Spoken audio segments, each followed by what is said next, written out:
Before I start this episode, I want to take a moment to talk about two things we talked about in the episode: sleep pills and EEGs. Sleep pills have a common side effect of dizziness or lightheadedness, which may lead to falls or the inability to use vehicles safely.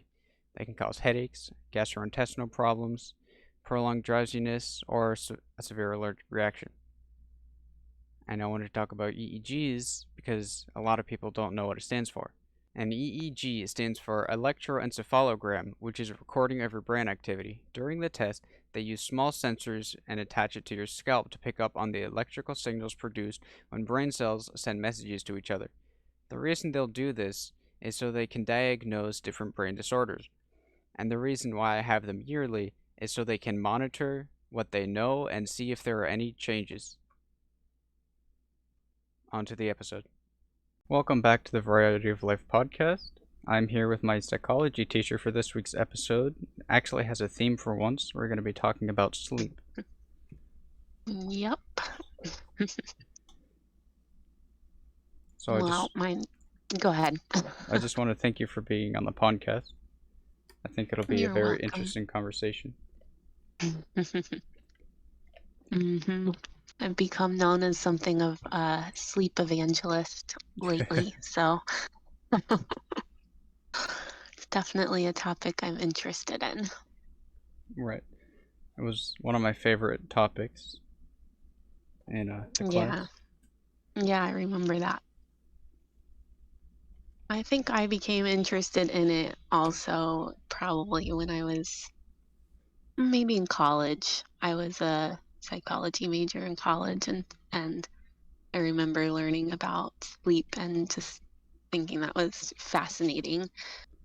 And now I think if I was going to go back and actually continue on in psychology and do research, I would probably do it in something to do with sleep. Okay. I just really interesting. So after taking your class, I had always liked psychology, but after taking your class, it had just given me like more of a, what's the word? More of an appreciation for it. So now I'm going to be taking a psychology class in college. Oh, cool. I think that's going to be pretty fun. Yeah, that should be really interesting. What school? I'm going to SEU. Okay, It's a Christian college. I'm excited for cool. it. Yeah, that's awesome. Wow. You'll have to let me know how it goes because, there's always new things being added to psychology. So Yeah. it'll be really interesting to hear what you learn that's maybe different from what we talked about in class last year. So have you studied any more about sleep or read any books or anything about it since class, or just kind of maintained your interest? A little bit maintained. I did watch a video. Just a video is the only new thing I did. But Okay. a lot of the stuff I learned, or I guess 90% of the stuff I learned in class, I had already known just from like doctor's visits, because they used to talk about sleep a lot. And I used to do, or I still do, EEGs every year. But there's some new things. But Yeah. honestly, what stood out most to me was about the blue light, how all the tests, like whenever there's new tests, it always goes down like an hour. Like it used to be 4 hours before you go to sleep, you should be off, and then 3, and now 2. Yeah. And Yeah. I'm wondering if that's just new technology for testing, or if it's because it's the new technology in everything we use. Like everything has automatic blue light filters now, and Yeah, that could new things. be. That could Or be. I don't know. or maybe they're just getting funded by certain people that have an agenda, and they want it to That be could lowered. also be. Yep. That's what I was thinking because technology is a huge profit maker right now. So, Huge debate in almost everything. Yeah. Like you've got the big Yeah. tech that obviously want more consumers, and then you've just got like the little people making games or apps or like YouTube. Obviously, they want more watch time and playtime. So it could Mhm. be anybody trying to fund that, or it could be the new Yeah. technology. Yeah. I think that's a really interesting question. I read a book last year, I guess. I probably mentioned it in class, called Glow Kids, about just the dangers of technology and for kids, especially, and teenagers. And um, it's a huge industry. It really is. And they make these games and things, they purposely make them addictive. Oh yeah, And that's even without, um, taking into consideration that blue light in it of itself is kind of addictive. yeah. Like, I did. It was something different. Like I remember looking up different articles and watching videos about the addictive nature of games, yeah. and it was for something different though, like the gambling mechanics of it. Like Mm, you can buy a loot box with a certain percent chance to get like a rare item or something, yeah. which is pretty much gambling. And there was a Yep. whole debate on if it should be illegal or not a while ago. That's interesting. I haven't heard of that, but I The know that it's all connected, all made to make you have those dopamine hits so that right. you want to come back for more. The game companies did end up winning the case though, so they're still allowed to add those. Oh, interesting. But there Mm, might still be a movement against it. I don't remember. yeah. So, Evan, how many hours of sleep have you been getting a night? It's been all over the place, and actually I have something interesting to talk about for that. Okay, go A lot ahead. of times I'm getting like 7 to 8 hours of sleep now, more than before the class, more than I was getting. That's And good. it's weird though because I already knew all this stuff before, but then subconsciously I started to change what I do when I was in the class, and I've still got some of those habits. That's But great. I usually go to bed later, like maybe 12 or 1 instead of earlier, like it probably should be. Well, you remember that, I mean, you're kind of still in that teenager, early 20s zone where Your sleep your, schedule's changing, yeah, your sleep schedule is kind of different than what it was as a child and what it will be. Probably even just in a few years, it'll change. change Maybe. I again. mean, some Yeah. people stay night owls, but it's, yeah. Even That when I was, was younger, like when I was, I guess when I was really young, I would, I don't remember what my bedtime was, maybe 6. But me and my brother would be up like before the sun. And then that changed maybe when I was around 10. But that might be something medical because I would always consistently go to sleep at 10 o'clock, wake up at 1, and then I could not fall back asleep for the rest of the night. oh, wow, that sounds awful. That was like a year and a half, but I would always just fall asleep in the afternoon. So it was Mhm. more substitution of sleep instead of just missing it. Yeah. Well, it's good you were still getting some sleep in the afternoon then, Yeah. because yeah, It that's not definitely not enough. I doubt it was up to 8 hours though. Yeah. But the interesting thing about sleep that I wanted to talk about was I got actually pertaining to the COVID shot because I got that this past month. Mhm. What day was it? I don't know. So I got my COVID shot, and then Mhm. all the side effects like your arm feels sore, achy, whatever, and you feel Yeah. tired. But it was weird because I felt very tired, like normal side effect. But then I would wake up can early every day, and I couldn't fall back asleep. That is weird. And Did as you I look anything up about it? uh no, I didn't. Mm. I just thought it was a little bit weird and I didn't look anything up. But as I figured it was just a side effect, so I didn't think anything of it mostly. Because as I started to feel better, I went back to my normal sleep schedule. Mhm. Yeah. And it was probably just a temporary side effect. Yeah. Hmm. That's interesting, though. I haven't heard of that one. But maybe you were just sleeping more deeply from being so tired. I don't know. Possibly. And maybe you didn't need to sleep as late. Maybe, yeah. Mm, who knows? So, one of the most interesting parts about sleep to me are everybody's sleep schedule and how they get to sleep. Because a lot of people, they start to relax around late afternoon to go to sleep. Hmm. And then obviously, everybody knows the grandparents that, like, go to sleep at 4, or not 4, like 5 or 6. Yeah. Sleep is very interesting in that it changes, like, what time you want to sleep as you get older. For some Yes. people, it gets later. For some people, it gets earlier. Yeah.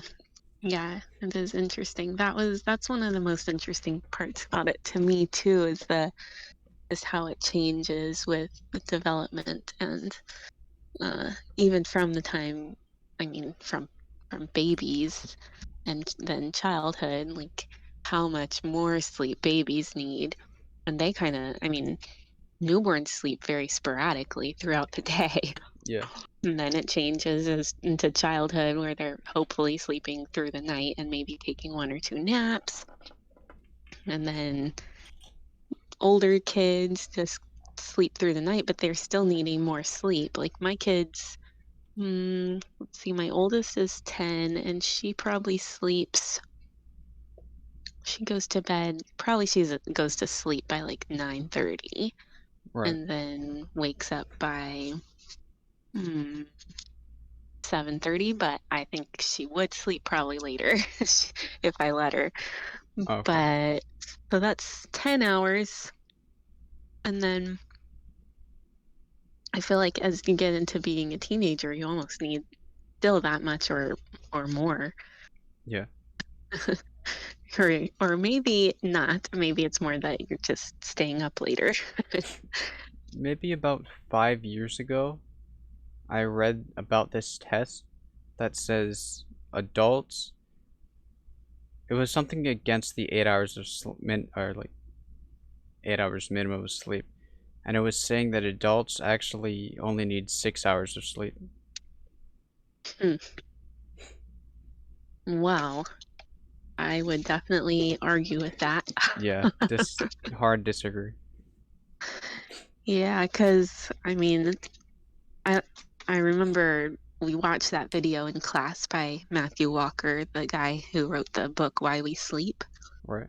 and I ended up reading his book. I think I told you guys that, and I have it right here in front of me, but it just talks over and over. There's been all these experiments done on people where they have them sleep 6 hours or less, and then compare them to a control group that sleeps 8 hours, and Right.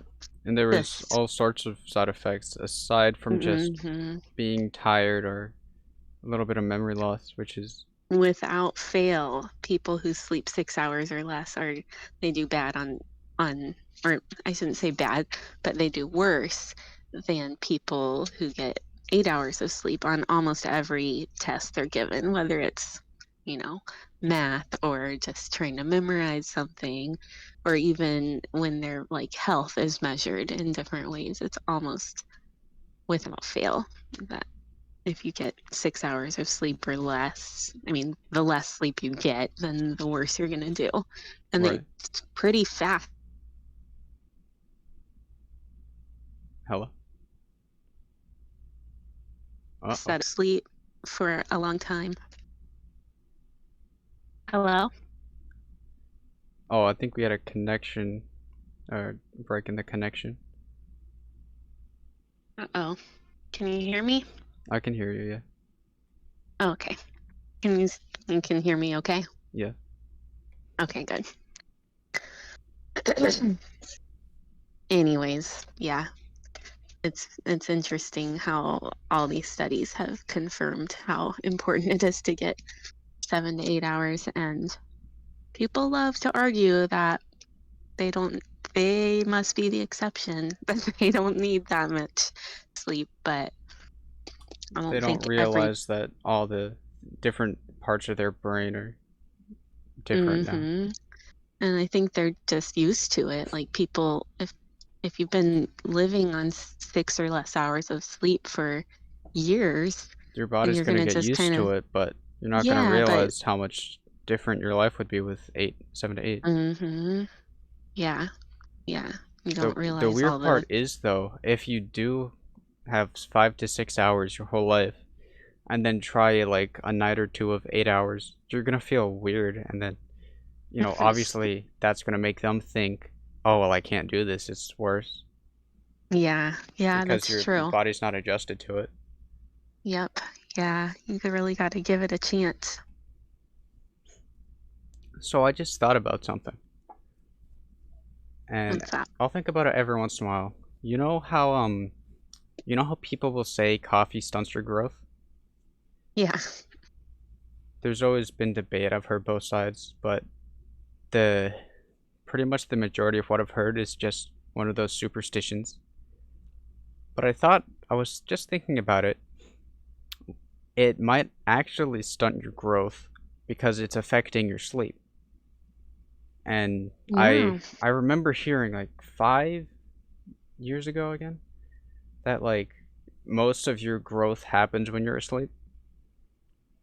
Mm, But if you can't get into that REM sleep where your body will take care of itself or heal itself from the day, mhm. you'll also not be able to get to the point where your body can grow properly. Yeah, that's really interesting. I had never thought about that, but that could definitely be because I mean, caffeine really at any time you drink caffeine at any time of the day, it's going to affect your sleep at least somewhat. So that's a really interesting point. I wonder if any studies have been done on that. I'll I'll have have to to look take a that look up. at that. Yeah. And if not, I wonder if I can start a study. Yeah. I'd have to be a little bit older and have a test group. Well, you should ask your psychology teacher that at your new school and see what they think. Because if they're a doctor of psychology, then they might be interested in doing the study with you. Right. I'll have I to know reach when out I to them. was, yeah, when I was in at Stetson as just an undergrad, I did some studies with my professors. Right.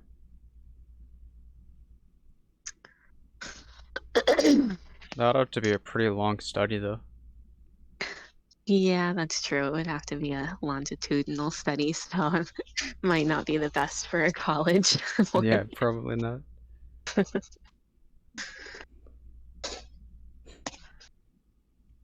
That's very interesting though. Never thought about it that way. And I guess you'd probably have to do it on kids or at least teenagers who weren't quite Growing. done growing. Yeah. And I'm not sure if ethically you could do that. Here, take all of this caffeine. Let me see if you don't get taller. Yeah.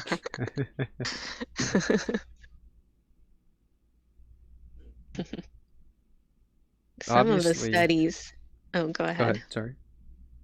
I was just going to say some of the studies that he talks about in his book are actually like they wouldn't be allowed to be done now because Right.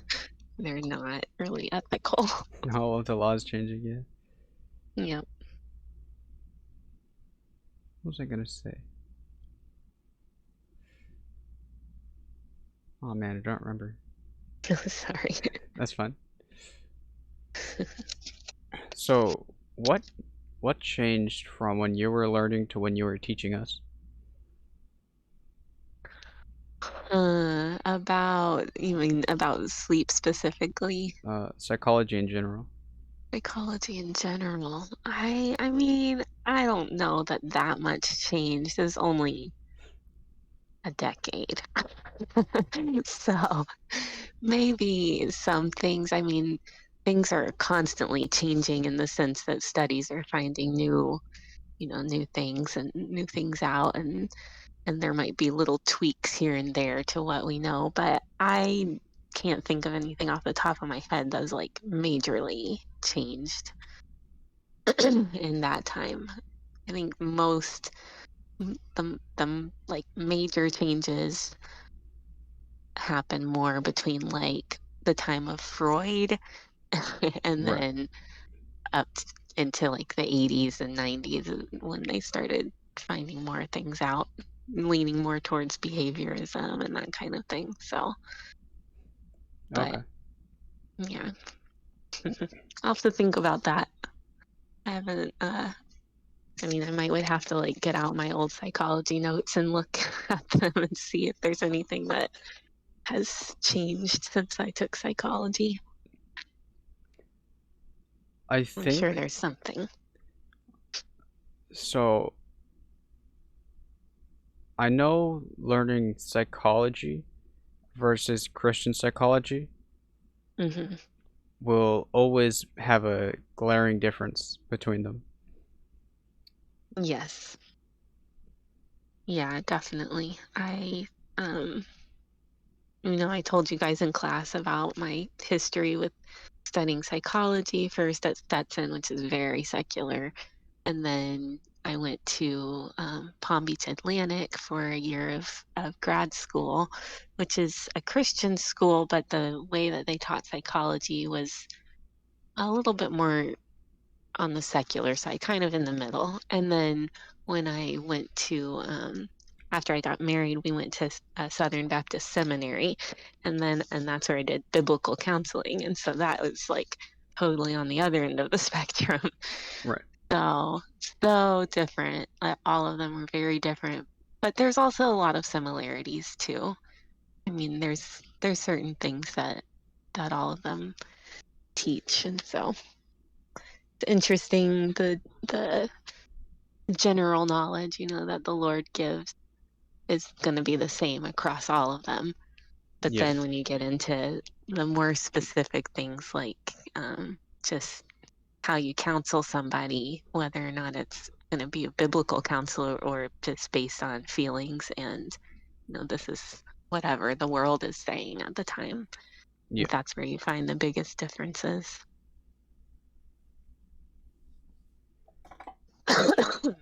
Excuse me. Let's see. One of the most interesting things that I learned in your class about sleep, something I didn't know yet, even after all the like tests and doctor's appointments. Hmm. It was about doing activities in your bedroom versus like, let's say I have my computer in my bedroom Hmm. and then I'm working or playing on it and then I go to sleep. What I didn't know is I would have worse sleep than if I had a separate room for doing everything, Yeah. which was really Yeah. interesting to me. And I was talking about that to my mom, and she didn't know that either. Yeah, it is interesting. It's hard for those of us who live in somewhat smaller houses. Like, where else are we going to do our set up our little offices or whatever? I mean, I'm sitting right now in front of my computer in my bedroom, so I can't say too much. But I think along those lines too, just like the idea of not just laying in your bed doing things on your phone, or even it's, I mean, he talks in his book about um not even just laying there and like rolling around in your bed or whatever, like trying to get to sleep. He says if Yeah, you I remember you talking can't about that. Yeah, if you can't fall asleep after 20 minutes, you should just get up and go read a book in a different room because your body gets used to that and starts not understanding that it's actually supposed to be sleeping in your bed. So I wonder if that's where a lot of people that have insomnia get it, Yeah. because obviously they have a harder time getting to sleep, insomnia or not, or I should say, um, Mhm. diagnosed with insomnia or not. But then they get all this different medicine when really there's a better way, less Western medicine to fix it. Mhm.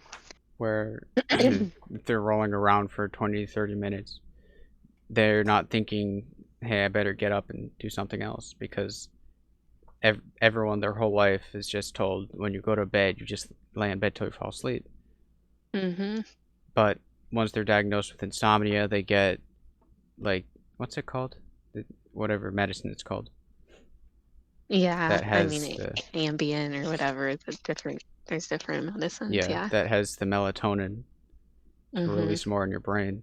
And then they're like, oh, that helps so much. And then forever, or their entire life, they're on that medication. Yeah. Yeah, I think doctors in general don't know enough about sleep and Right. don't don't know enough to just tell people practical things to do, and they'd rather just prescribe a pill. That's Well, easier. doctors are also, for lack of a better word, sponsored by medicinal companies. So they Yes. kind of want to push that medication so they can continue getting money. Yep. Yeah. Yeah, it's a shame. I was actually just reading this kind of on a different note, but on I was looking back at the book and there's a part where he talks about ADHD and sleep. I don't remember if we talked about that in class at all. Um, I don't think we but did. Or it might have he for a little said bit. he says that they estimate based on all the studies that have been done that more than 50% of kids with ADHD, with diagnosed ADHD, actually have a sleep disorder. Really? And yeah, isn't that interesting? I mean, ADHD is very common now to be diagnosed, and he says it in his book too. Obviously, there is such a thing as ADHD. We're not like saying that there's not, but Right. it does seem like it's being overdiagnosed, and that possibly one cause of kids acting the way that they act with ADHD is because they're not sleeping well. Right. So it's not necessarily an actual spike in ADHD, it's more of a sleep thing. Yeah, a sleep disorder, whether it's, a physical or psychological thing that's causing them to not be able to sleep. But when they don't sleep, they act out. And so then they get diagnosed with ADHD. And then there's this vicious cycle where not only are they not sleeping well at night already, and then they're given Medications Ritalin, yeah, medication that for is ADHD actually and sleep. right, and or not for sleep, but just for ADHD. And then the medicine that's given for ADHD is a stimulant Yeah, like caffeine. it's gonna And so, affect their sleep, if I can yeah, speak. so it can affect it even worse. So it's kind of a vicious cycle. So Right. That could lead it's, to maybe getting diagnosed with insomnia or something else sleep related, and yeah, end up being over medicated. Their yep, body's not gonna know what to do. It's gonna freak out. yep, yeah, So I found that really interesting. I actually have a sleep disorder, which is why I have the EEGs every year, hmm and why I'm on a medication for it as well. Yeah. Which is really interesting because they just changed the medication. It used to be a liquid I would take by syringe, hmm and now it's pills, which is Hmm. supposed to be the same medication, just in a different, like, pill form instead. But that one has better effects on me and my sleep than the previous one. Oh, well, that's good. That's interesting. I wonder why that is. I'm not sure. So what have you noticed? What's different? You just sleep better? You just I feel like have you a have a better deeper sleep? sleep and I'm able to sleep for longer. Wow, well, that's great. It is great, but it's very curious. Yeah, that's interesting. Because I would have, if I had just like guessed, I would have guessed that liquid would be more effective. I don't know. I don't know why exactly, but that's I interesting. wonder Oh, I wonder if it's because it's like my body doesn't recognize it as much. And mhm. I've kind of built like a what's the word? Like a resistance Yeah, almost to it. resistance for the other one. Yeah. Yeah, that could be. That could Because definitely be, obviously yeah. all the time um the sleep disorder could be changing as I'm growing, Mm-hmm. and I slowly built more of a resistance to the other one, and then they switched to this one, and it has different ingredients to make it a solid, obviously. Yeah. Yeah, so yeah, that's interesting. That could definitely be the case. Right. Mm. So I think the way we found out I had the sleep disorder was after I got diagnosed with epilepsy. They started me on a medication for that, and then we started doing sleep tests for some other reason. Or it was because when I got diagnosed with epilepsy, they wanted to do a sleep test to see if it was related to something there, and then from there they gave me medication. I don't remember. Don't remember the order of things, yeah.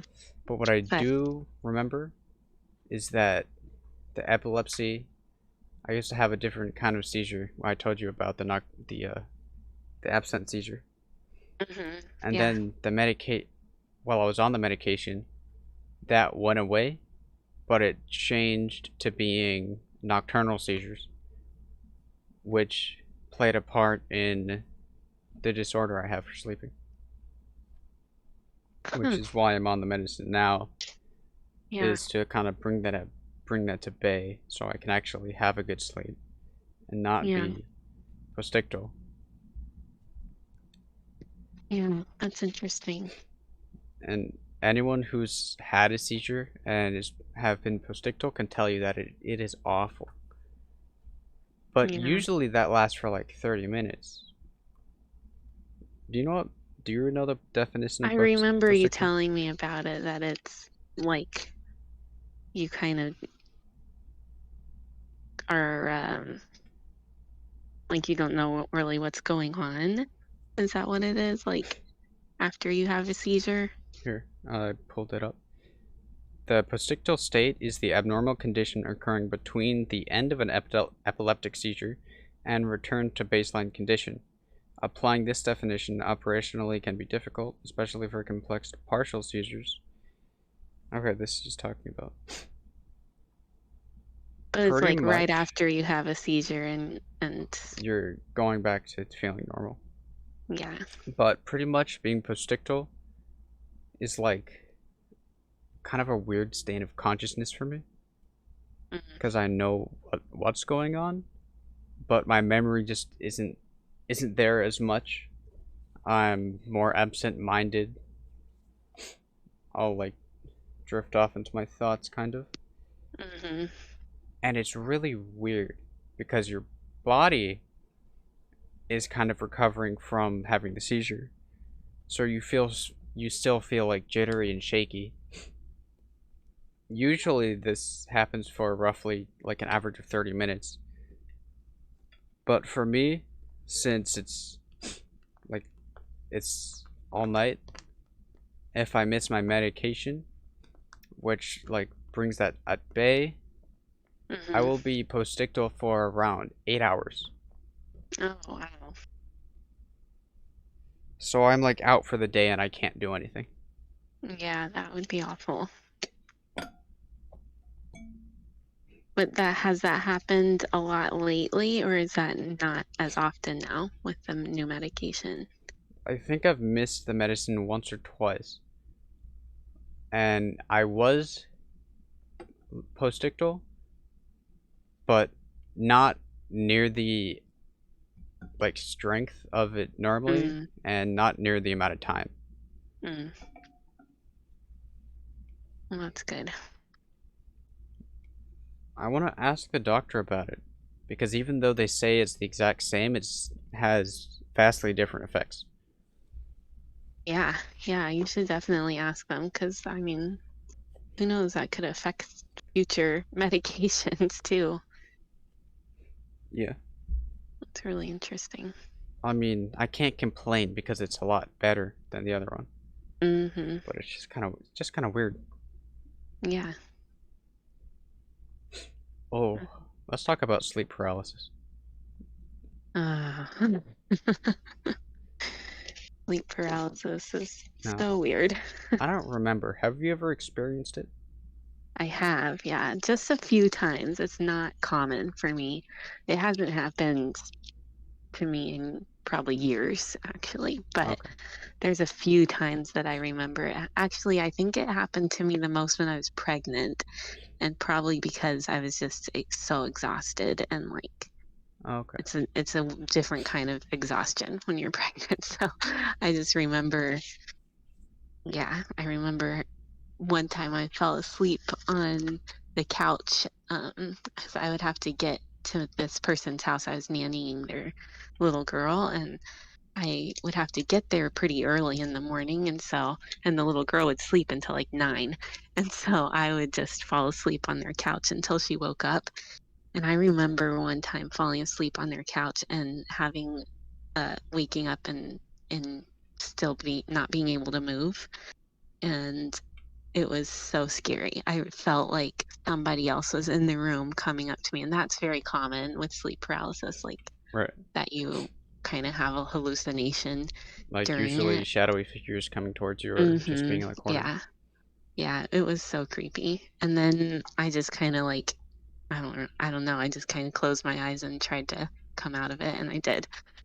They say it only lasts like a minute or so. It feels It longer. feels a lot longer, yeah. Yeah. Because then you're in your own mind and you still have that like disconnect of time from still being mostly Mhm. asleep. Yeah, kind of the way dreams are, like a dream can feel like it was really long when you were not actually asleep that long. I remember when we learned about it, it's caused by your brain waking up before this what is it? This like stimulation of some chemical your brain releases when you're falling Mhm. asleep because the Yeah, chemical I will don't stop your body remember what from it's moving. called. I Right, I yeah, don't there's a either. chemical that your brain releases that kind of Yeah, paralyzes your body so except you for your don't start eyes. acting out your dreams. Right, yeah. That would be not good. Just jump off the roof trying to fly. Well, I mean, that's a sleep disorder called sleepwalking. Yeah, I know someone who used to sleepwalk. Yeah, I've heard that sleepwalking you can grow out of. Is that true? I think so. Yeah, I mean, that's what I've heard that too. I don't remember reading anything official about it, but it seems to be true from people I have known as well who were they would sleepwalk when they were children, but not so much anymore. So do you have sleep paralysis very often? I've had sleep paralysis a handful of times, Okay. but I have them while I'm falling asleep, which is interesting Oh, interesting. So not so because much when you're waking up, it's more when right, you're falling asleep. Huh. but it's like a different kind, and I remember we learned about it too, where Oh. I don't have hallucinations, but I just Mm-hmm. can't move or talk, though I can hear and I can see just fine. Interesting. But I remember a few times I'm laying in my bed in the afternoon, like extremely tired, and I'm falling asleep. I never knew what it was, but I just couldn't talk, and I thought it was just because I was so tired. But a few times I remember people talking to me, and I would try to respond, but I would only do it in my head, and then I would fall asleep. Yeah, that's very weird. It's a very weird experience.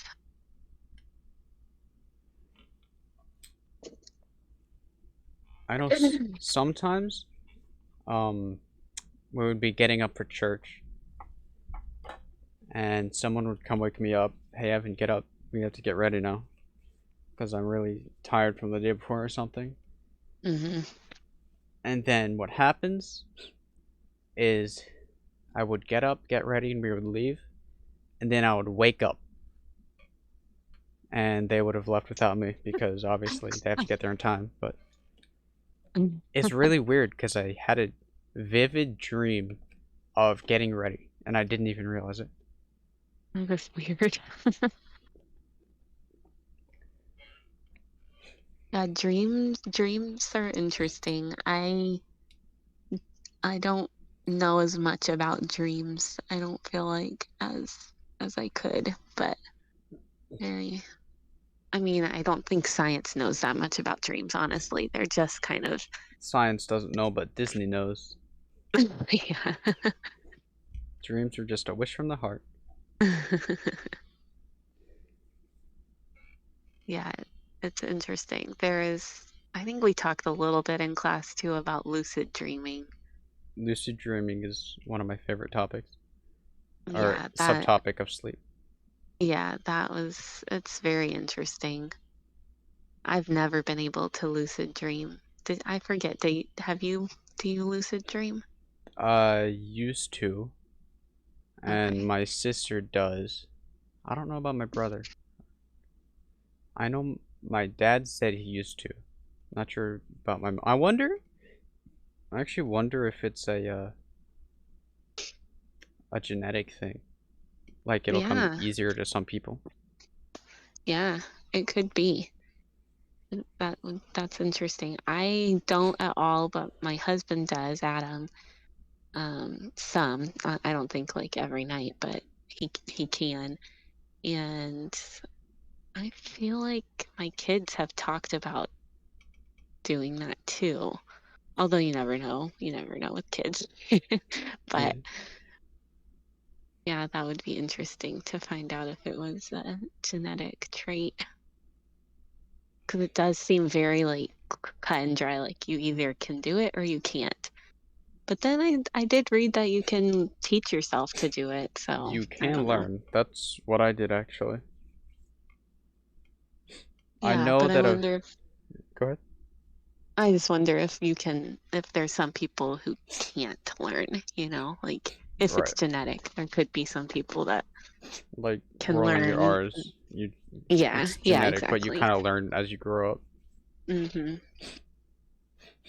I know that before I taught myself, like years and years before I taught myself, I had some lucid dreams, like once in a blue moon, and I didn't know what they were.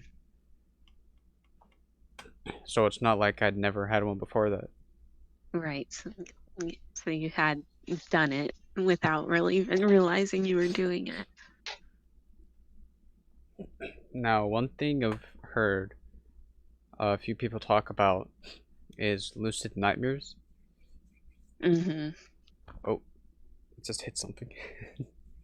Oops. um, but lucid nightmares are kind of crazy mutation of lucid dreams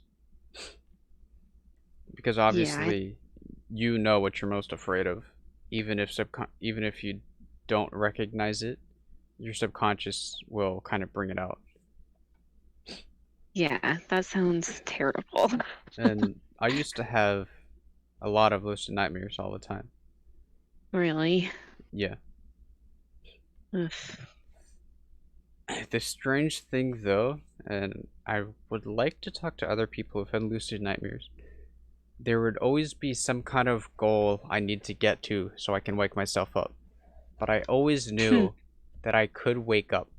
It's just locked behind a goal, some kind of goal I need to do. I couldn't just wake myself up like in a lucid dream. Interesting. Hmm. Yeah, dreams are very mysterious still. I feel like it's still not well understood.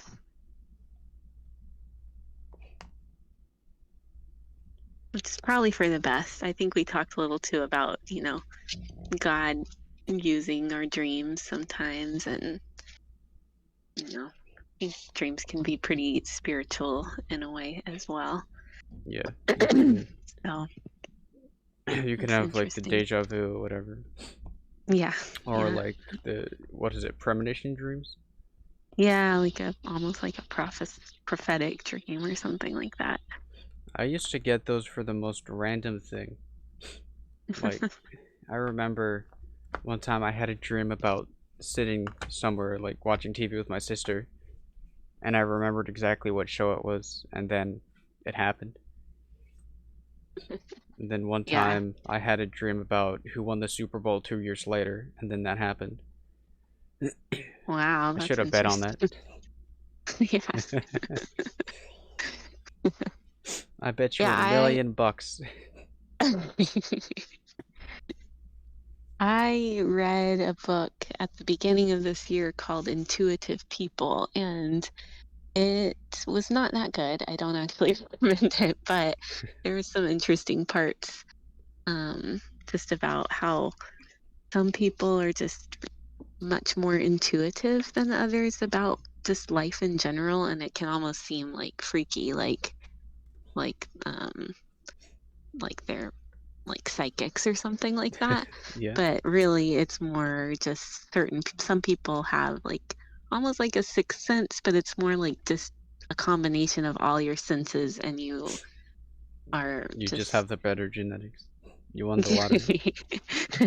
yeah, I You won the guess so. mental genetic lottery. Yeah, like you can just tell when something's about to happen. So I'm just wondering if that could be part of like prophetic dreams, that Maybe. it's like you just kind of your mind is putting stuff together that you didn't even realize you knew, and then it happens. I've had that. I mean, the most vivid dream that I've had that is like this year it's actually coming true, and I dreamed it. It was probably like 8 years ago now. Oh, I you told dreamed us about this in class, right? that my friend who is um that she was going to get married, that she was going to move to North Carolina, and that she's going to be pregnant in the fall and she's going to be living in a house with a white picket fence. Every single one of those is true now. She just told me she's pregnant recently. Oh. So every single one of those came true. So it's been fun over the years as different parts of it, that dream You comes just have a true. bingo card. Yeah. Now, I remember you talking about that in class, and you said you were gonna go visit her and she'd be like outside raking leaves or something. Yeah, yeah, that was my dream. I don't think that part is going to come true, Now, I unfortunately. wonder if things would be different or are gonna be different because you know about it. And it's not gonna be like a deja vu moment, like, oh, I remember this. Yeah, I don't know. And I wonder I if don't you know. told her about that a couple years ago, if it would be or it'd turn out different. Yeah. Who knows? Like that movie, what's that movie about dreams and I don't know. I don't remember the name of it. I've never been able to get through it all the way. I always fall asleep.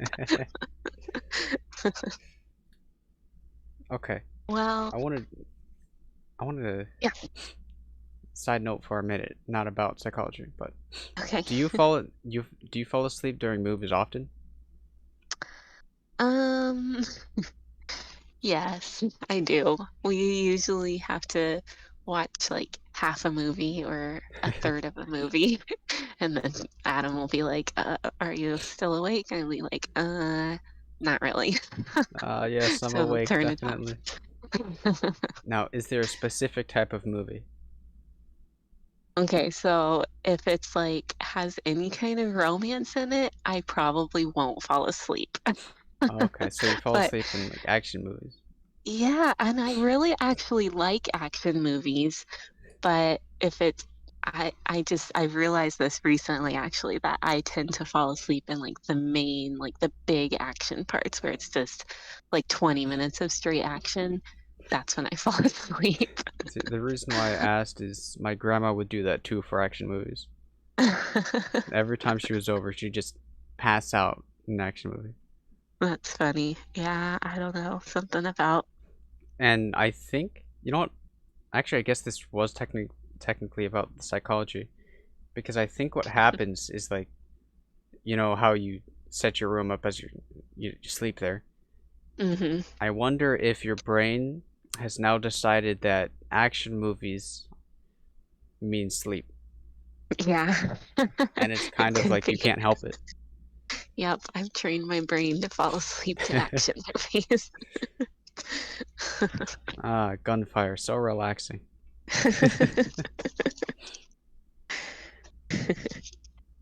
Well, Evan, my kids are getting home from church, so I'm gonna have to get off. But I actually wanted to say one last thing about sleep, if that's okay. Okay, that's fine. Yeah. My Another thing that I really enjoyed in the book was about education and sleep.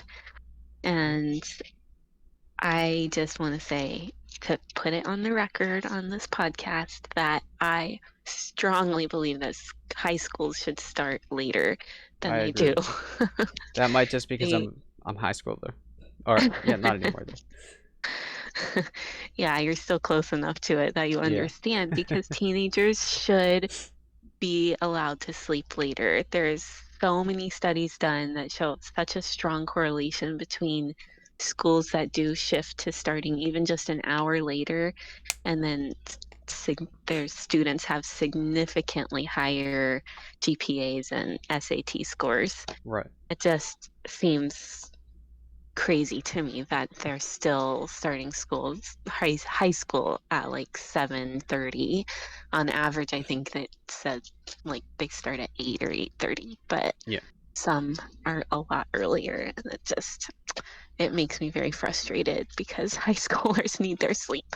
So I will continue to homeschool through high school just so that my kids can sleep until 9. Not really. That's not the only reason I'm homeschooling, but It's definitely a positive though. yes, definitely.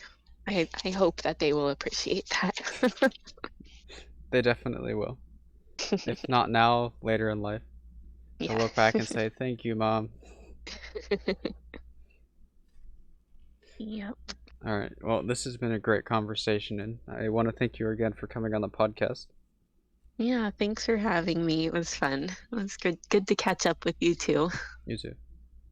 Okay, I'll All right. talk to you later. You have a Okay, good one. you too. Bye. Bye. That's gonna do it for not the second, now the third episode of Variety of Life. Thank you for watching. Adios.